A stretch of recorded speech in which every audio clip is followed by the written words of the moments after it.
नमस्कार, आप देख रहे हैं न्यूज ब्लास्ट और आपके साथ में विजेंद्र सोलंकी। दरअसल प्रदेश में 20 जिलों के 90 शहरी निकायों के अंदर चुनाव होने हैं।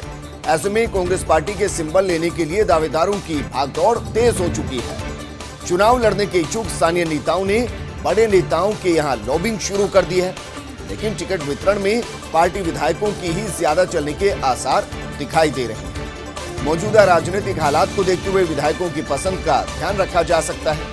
दावेदारों की रायशुमारी के लिए प्रवेशकों की तैनाती कर दी गई है। जल्द ही कांग्रेस प्रवेशक जिलों में जाकर स्थानीय नेताओं और विधायकों के साथ रायशुमारी करते हुए भी दिखाई दे सकते हैं। डोटासरा ने पार्टी नेताओं और कार्यकर्ताओं से चुनाव में मुस्तैदी से जुटने के निर्देश दिए गए हैं।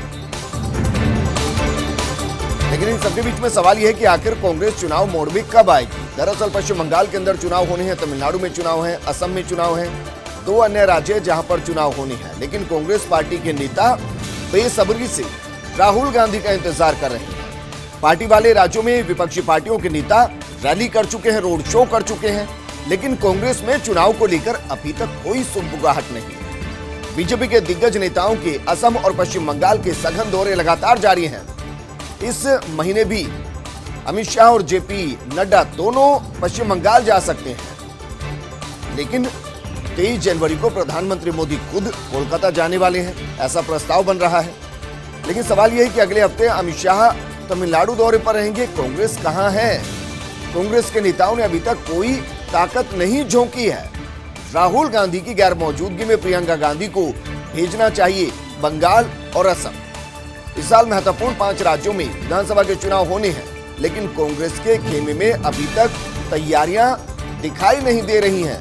जरूरी तैयारियां दिख नहीं रही हैं। अब देखना होगा कि इस महीने में राहुल गांधी दौरा करते हैं या फिर नहीं करते। लेकिन जब शीर्ष अदालत ने सरकार को पाठ पढ़ाया और ये पाठ पारदर्शिता का पढ़ाया गया। वजह क्या थी, हम आपको बता रहे हैं। सेंट्रल विस्टा परियोजना को सुप्रीम कोर्ट की हरी झंडी से चहुओं और खुशी का माहौल जरूर है। फैसले के बाद सवालिया निशान खड़े करने वालों को बीजेपी लगातार चिढ़ा भी रही है।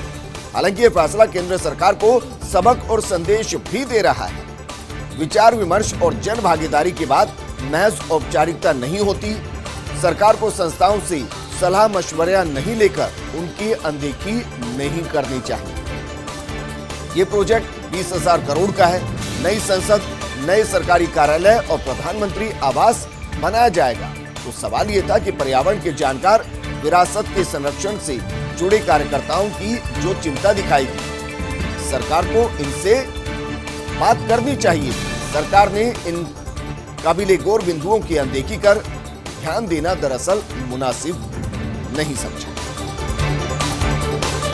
और अब बात करते हैं सीएम योगी की, यूपी के सीएम योगी की, क्योंकि विदेशों में भी सीएम योगी आदित्यनाथ की चर्चाएं हो रही हैं।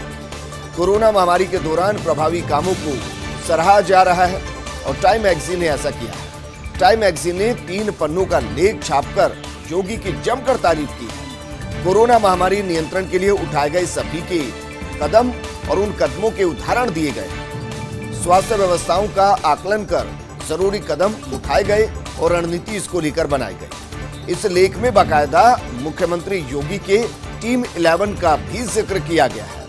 इससे पहले WHO भी यूपी सरकार की जमकर तारीफ कर चुका है। वहीं यूपी के सीएम योगी आदित्यनाथ 2 दिवसीय दिल्ली दौरे पर हैं। मुख्यमंत्री योगी ने कल अमित शाह और राष्ट्रपति रामनाथ कोविंद से मुलाकात की थी। आज प्रधानमंत्री मोदी से मुलाकात करने का योगी का कार्यक्रम है। मुलाकात के दौरान मोदी से कोरोना वैक्सीनेशन का तैयारियों को लेकर बातचीत करेंगे। इस दौरान विधान परिषद और पंचायत चुनाव की तैयारियों पर भी बात की जा सकती है। मकर संक्रांति के बाद यूपी के मंत्रिमंडल विस्तार को भी लेकर चर्चा हो सकती है। प्रधानमंत्री मोदी का ड्रीम प्रोजेक्ट काशी कॉरिडोर की प्रगति रिपोर्ट की इस दौरान यूपी के मुख्यमंत्री योगी आदित्यनाथ प्रधानमंत्री मोदी को देंगे। और अब बात करते हैं किसान आंदोलन की। है पूरे देश के ज़हन में एक सवाल है कि कब तक चलेगा किसान आंदोलन। केंद्र सरकार से 1 जनवरी को वार्ता विफल होने के बाद ये सवाल अब लगातार उठने लगा है। यदि कुछ हल नहीं निकला तो फिर किसान क्या करेंगे, ये भी एक गंभीर सवाल है। ट्रैक्टर मार्च आज चल रहा है। महिला किसान दिवस, आजाद हिंद मनाने को किसानों ने तैयारी कर दी है, इसका फैसला ले लिया है। संसद सत्र तक आंदोलन चलाकर सरकार पर दबाव बनाने पर भी विचार हो रहा है। आपको बता दें कि 29 जनवरी से संसद सत्र बुलाकर 1 फरवरी को बजट पेश किया जाएगा। 15 फरवरी तक सत्र के पहले हिस्से में बजट से इतर विषयों पर चर्चा होगी। इस दौरान विपक्ष सरकार को किसानों के मुद्दे पर चर्चा करने के लिए बाध्य कर सकता है। वहीं संसद में किसान आंदोलन का मुद्दा उठने से देश में इसका मैसेज भी जाएगा। संसद में विपक्ष की एकजुटता से भी दबाव बनाने की कोशिश की जाएगी। लेकिन अब बात करते हैं कोविड वैक्सीनेशन की, क्योंकि उसका दूसरा ट्रायल अब कल होगा। कोविड वैक्सीनेशन की तैयारियों की कल दूसरी परीक्षा है। वैक्सीनेशन से पहले 8 जनवरी को प्रदेश भर में फिर से ड्राई रन किया जाएगा। पहले फेज में 7 जिलों में सफल रहा था वैक्सीनेशन का ड्राई रन राजस्थान के अंदर। अब बाकी बचे हुए जिलों में कल वैक्सीनेशन का ड्राई रन। वैक्सीनेशन के लिए जिलों में तैयारियों की बाकायदा रिहर्सल की गई है और चिकित्सा सचिव सिद्धार्थ महाजन ने सभी कलेक्टर्स को इसके निर्देश दिए हैं। जिला अस्पताल, निजी अस्पताल, अर्बन पीएससी सहित रूरल पीएससी में ड्राई रन करवाने के निर्देश दिए गए हैं। इस दौरान पूरी प्रक्रिया की रिपोर्ट भी मुख्यालय को तलब करने के लिए कहा गया है। अभी तक एक बेनिफिशियरी की वैक्सीन प्रक्रिया में 37 मिनट का समय लगा है। लेकिन हर किसी के जहन में यह सवाल है कि अगर कोरोना वैक्सीन दी जाएगी तो उसके बाद के जो साइड इफेक्ट सामने अगर आते हैं तो उसके लिए जिम्मेदार कौन होगा। 3 जनवरी को 2 स्वदेशी कंपनियों को बाकायदा इसकी इजाजत मिल चुकी है। कोवैक्सीन की इजाजत मिल चुकी है, कोविशील्ड की इजाजत मिल चुकी है। लेकिन मंजूरी के एक दिन बाद ही शुरू हो गई टीका टिप्पणी और अपने मुनाफे को देखते हुए दोनों ने सुलह भी कर दी है। अब लोगों की जान बचाने के लिए शुरू होने वाला है टीकाकरण। पर अब लोगों के जहन में एक सवाल है कि आखिर टीके के दुष्प्रभावों की जवाबदेही किसकी होगी। अक्सर साइड इफेक्ट की जिम्मेदारी वैक्सीन निर्माता कंपनी की होती है।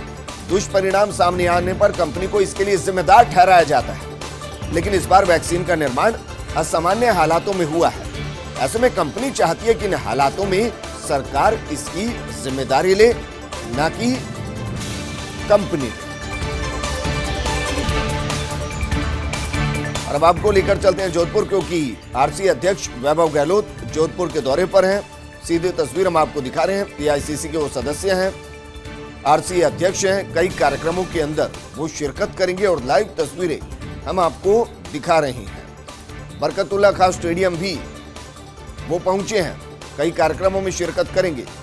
बरकतुल्ला खां स्टेडियम उनका एक तरीके से ड्रीम प्रोजेक्ट है। वो चाहते हैं कि जल्द से जल्द आईपीएल के मैच बरकतुल्ला खां स्टेडियम में कराए जाएं और इसके लिए वो लगातार स्टेडियम को बदल रहे हैं, नवीनीकरण उसका कर रहे हैं, अपग्रेड कर रहे हैं, ताकि आईपीएल के दौरान जो सुविधाएं स्टेडियम में होनी चाहिए वो तमाम सुविधाएं बरकतुल्ला स्टेडियम में मुहैया कराई जा सके। उनके साथ जोधपुर की कलेक्टर मौजूद हैं।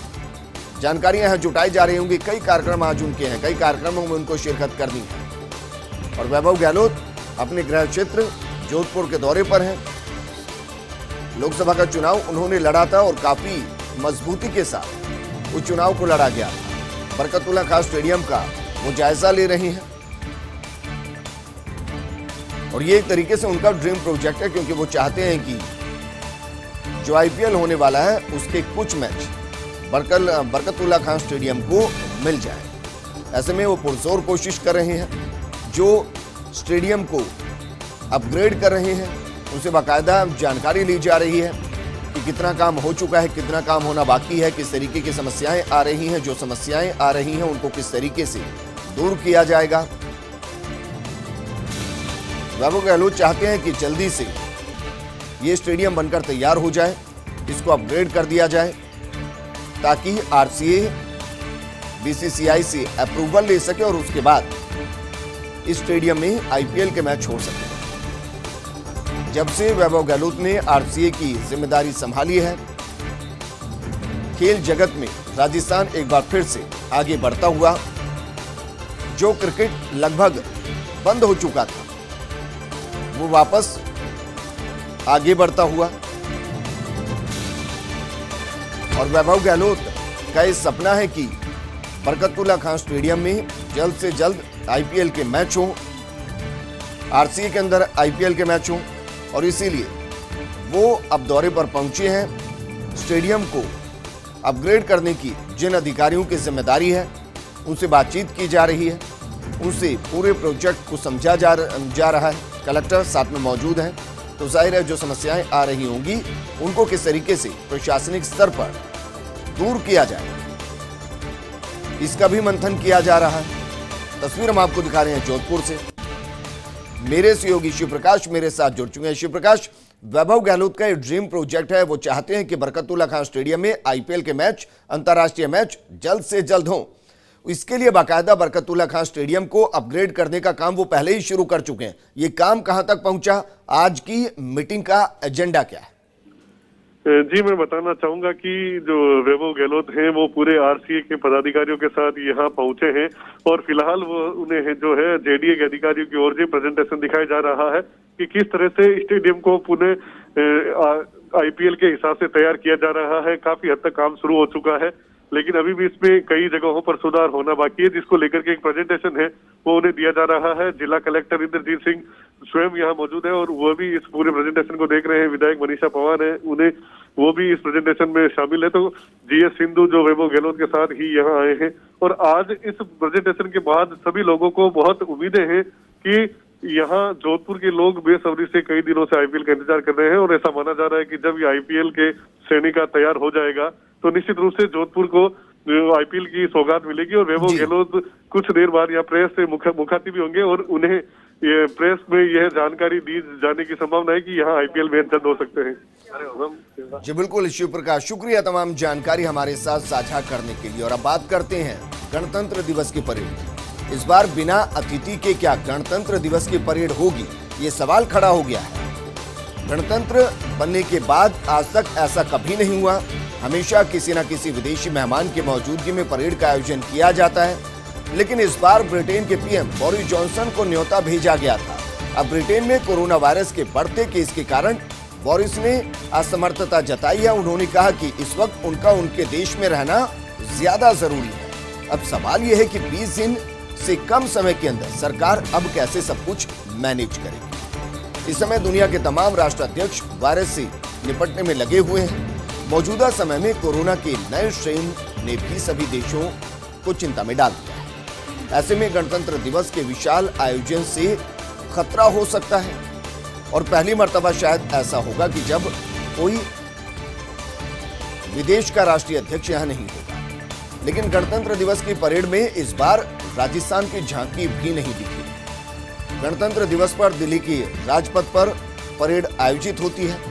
विभिन्न राज्यों की कला और संस्कृति के रंग झांकी में देखने को मिलते हैं, लेकिन इस बार राजस्थान का वैभव परेड का हिस्सा नहीं होगा। आर्ट एंड कल्चर डिपार्टमेंट की उदासीनता के चलते झांकी परेड का हिस्सा नहीं होगी। झांकी के संबंध में कला संस्कृति विभाग ने केंद्र से पत्र व्यवहार नहीं किया और न ही विभाग को रक्षा मंत्रालय की तरफ से किसी तरह की लिखित सूचना मिली। अब बात करते हैं महंगाई के बीच में एक ऐसी खबर की जो बताती है कि लोग ज्यादा से ज्यादा कार खरीदना चाहते हैं।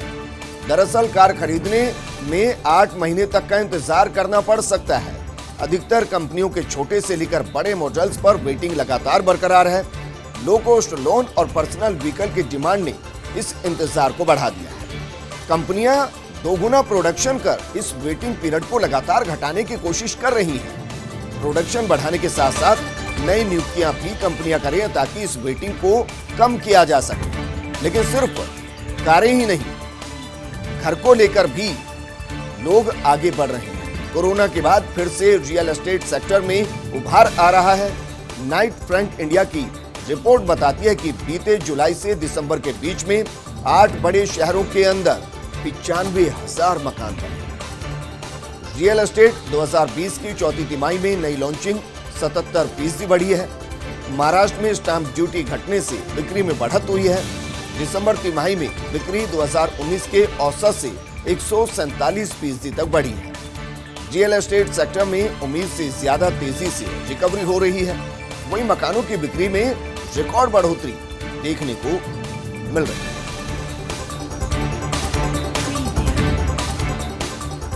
तो कारों की बिक्री में इजाफा हो रहा है, मकानों की बिक्री में इजाफा हो रहा है, लेकिन देश की जीडीपी किस तरफ जा रही है ये हम आपको बताते हैं। जीडीपी में 9.6% की गिरावट आने का अनुमान है। विश्व बैंक का जीडीपी में 9.6% की गिरावट का अनुमान है। परिवार के स्तर पर व्यय और निजी क्षेत्र में कमी इसके पीछे की वजह बताई जा रही है। वहीं अगले वित्त वर्ष यानी कि 2021-22 में जीडीपी में 5.4% ग्रोथ का अनुमान भी लगाया गया है। इसके पीछे की वजह कई देशों में कोविड टीके को मंजूरी के लिए। खबर यह है कि राहत की गर्मी से चूजों को बचाने की जद्दोजहद जारी है। पोल्ट्री फार्म में 85 से 92 डिग्री पर बॉयलर ताकि चूजों से बर्ड फ्लू को बचाया जा सके। फ्लू के चलते चिकन एग की डिमांड 25% घट गई है। वहीं एक्सपर्ट का मानना है कि N5N8 से इंसान को कोई खतरा नहीं है। जयपुर शहर में भीम बर्ड फ्लू ने दस्तक दी है। वैसे बर्ड फ्लू की 2013 से लगातार एंट्री हो रही है, लेकिन राजस्थान की गर्म जलवायु इसे प्रभावी नहीं होने देती। और अब बात करते हैं व्हाट्सएप की नई पॉलिसी आने से प्राइवेसी में घुसपैठ हो रही है। अब आपकी हर गतिविधि पर व्हाट्सएप की नजर रहेगी। डेटा शेयर नहीं करने के दावों की हकीकत सामने आई है। व्हाट्सएप फेसबुक से डेटा शेयर नहीं करने का दावा करता रहा है। पेमेंट से लोकेशन तक व्हाट्सएप हर बार फेसबुक, इंस्टाग्राम से शेयर करेगा। भारत समेत दुनिया के 200 करोड़ यूजर्स को एक नोटिफिकेशन मिल रहा है। 8 फरवरी 2021 तक नई terms of service privacy policy स्वीकार करें और ऐसा नहीं करने पर अकाउंट डिलीट कर दिया जाएगा, जिसके चलते आप व्हाट्सएप नहीं चला पाएंगे। और बात करते हैं सर्दी के सितम की, क्योंकि आज भी जारी है माउंट आबू में सर्दी का सितम। आज भी माइनस में माउंट आबू का तापमान है -2 डिग्री के करीब। शहर का तापमान बना हुआ है। कड़ाके की सर्दी के चलते जनजीवन प्रभावित हुआ है। कारों की छत हो या फिर मैदानी इलाके हो, जहां नजर जाती है जमी जमी बर्फ नजर आती है। गर्म पेय पदार्थों का सेवन कर सर्दी से बचने की जतन में लोग लगे हुए हैं। इस दौरान अलाव का सहारा भी लेकर सर्दी से बचने की कोशिश की जा रही है। लेकिन एक अलाव पेट्रोल डीजल के दामों में लगी हुई है, यानी कि आग लगी हुई है। पेट्रोल डीजल के दाम लगातार बढ़ रहे हैं। पेट्रोल 26 पैसे और डीजल 29 पैसे प्रति लीटर महंगा हो गया है। आज अगर आप पेट्रोल पंप पर पेट्रोल लेने जाएंगे तो 91 रुपए 63 पैसे प्रति लीटर में आपको पेट्रोल मिलने वाला है और डीजल 83 रुपए 64 पैसे प्रति लीटर के हिसाब से मिलेगा। बीते अगर 2 महीने की बात की जाए तो 2 महीने में पेट्रोल और डीजल पर लगभग 11 से 12 रुपए बढ़ चुके हैं। महंगाई की मार आम आदमी झेल रहा है। बीते 10 दिन से पेट्रोल डीजल के दाम में बढ़ोतरी नहीं हो रही थी, लेकिन अब लगातार 2 दिन से एक बार फिर बढ़ोतरी दर्ज की गई। बात करते हैं गृह मंत्री अमित शाह की मिजोरम दौरे की। अमित शाह वहां का दौरा करने वाले हैं। शाह 8 और 9 तारीख को मिजोरम के दौरे पर रहेंगे। हाल ही में शाह ने इंफाल का दौरा किया था, जहां उन्होंने कई परियोजनाओं का शिलान्यास भी किया था। बीजेपी ने 2017 में पहली बार मणिपुर में अपनी सरकार बनाई थी। एनपीपी, एनपीएफ और एलजेपी के साथ मिलकर बीजेपी ने अपनी सरकार बनाई। और अब शिक्षा विभाग में तबादलों से जुड़ी खबर का रुख करते हैं। दरअसल 130 मंत्रालय कर्मचारियों के तबादले हुए हैं। देर रात को 4 जनवरी की तारीख से सूची जारी की गई है। इस दौरान 52 पीटीआई हैं, लाइब्रेरियन हैं और प्रयोगशाला सहायकों के तबादले आदेश निकाले गए हैं। कई प्रिंसिपल और एचएम के तबादले आदेशों में संशोधन किए गए हैं। माध्यमिक शिक्षा निदेशक सौरभ स्वामी ने ये आदेश जारी किए हैं। तो लगातार तबादलों की लिस्ट अपलोड होती हुई और वो 4 जनवरी की तारीख से सूची जारी की गई है। अब 130 मंत्रालय कर्मचारियों के तबादले किए गए हैं। इनमें 52 पीटीआई हैं, लाइब्रेरियन हैं और प्रयोगशाला सहायकों के तबादले आदेश जारी किए गए हैं। एक और बड़ी खबर का रुख करते हैं। सोनू सूद के खिलाफ बीएमसी ने पुलिस में शिकायत की है। जुहू के 6 मंजिला घर को होटल बनाने का आरोप लगाया गया है। बीएमसी ने पुलिस से कहा कि सोनू सूद की इस गलती को संज्ञान में लिया जाए। बीएमसी ने इस मामले में जुहू पुलिस से 4 जनवरी को शिकायत की थी। हालांकि मामले में सोनू सूद का बयान आया। उन्होंने कहा कि यूजर चेंज की परमिशन बीएमसी से मांगी थी। एमसीजेडएमए की तरफ से क्लियरेंस मिलने का इंतजार कर रहे हैं। कोविड की वजह से कोस्टल जोन अथॉरिटी की तरफ से परमिशन नहीं मिल सकी, सोनू ने किसी भी तरह की अनियमितता की बात से इनकार कर दिया।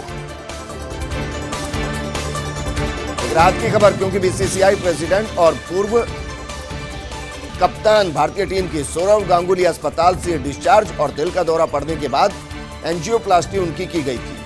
कोलकाता के वुडलैंड अस्पताल में उनको भर्ती कराया गया था। अस्पताल से डिस्चार्ज होने के बाद गांगुली ने डॉक्टर्स का शुक्रिया अदा किया और कहा कि मैं इलाज के लिए डॉक्टर्स का धन्यवाद देता हूं, अब मैं पूरी तरह से ठीक हूं। उनके बारे में डॉक्टर ने भी टिप्पणी की थी और कहा था इनका दिल ऐसा मानो 20 साल के नौजवान। जेईई एडवांस 2021 की तारीख की घोषणा आज और केंद्रीय शिक्षा मंत्री रमेश पोखरियाल आज करेंगे घोषणा। अपने ट्विटर हैंडल के माध्यम से शाम 6 बजे तारीखों की घोषणा की जाएगी। आईआईटी में एडमिशन की प्रक्रिया और योग्यता से संबंधित जानकारी भी वो साझा करेंगे।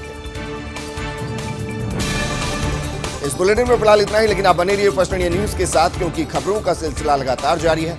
नमस्कार।